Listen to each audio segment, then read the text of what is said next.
तर रामराम मंडळी, माझ्या मिनी ब्लॉगमध्ये तुमचं स्वागत आहे. आमचा गजून रवी हे 2 नवरदेव घ्यायला घ्यायचे होते कपडे. तर मग मी सकाळीच लवकर जेवण केलं आणि ढकलू आम्ही वाशिम गेलो. आम्ही गप्पा करत रस्त्यानं गप्पा करता काही वाशिम आलं माहीत पडलं नाही.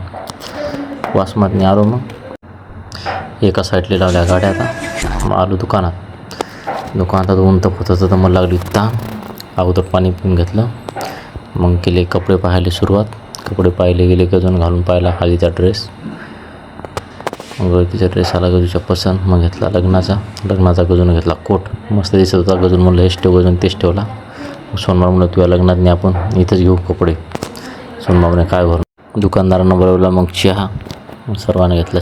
रवीली शेरवानी खूप चांगली दिसत होती. रवीला म्हणलं हेच ठेव. रवी म्हणे बरं ठेवली. मग तिथं चालता आमचा मित्र क्लासमेट होता, आर्मीत होता. मग म्हणे चला रस घेऊ, लई दिवसानं भेटले तर. मग गेलो रसवंतीवर. रस बोलवला. ती म्हणे लस्सी प्या. म्हणलं लस्सी किसी नाही, रसच घेतो. थंडागार लगे रस घेतला. खूप आनंद वाटत. शाळेतला मित्र भेटल्यावर खूप आनंद वाटत होता. मग आलो आम्ही डबल दुकानवर. आम्ही घातलं ब्लेजर, काढले फोटो, मस्त दिसत होती. मग केलं बिल. दुकानदाराचे पैसे टाकले.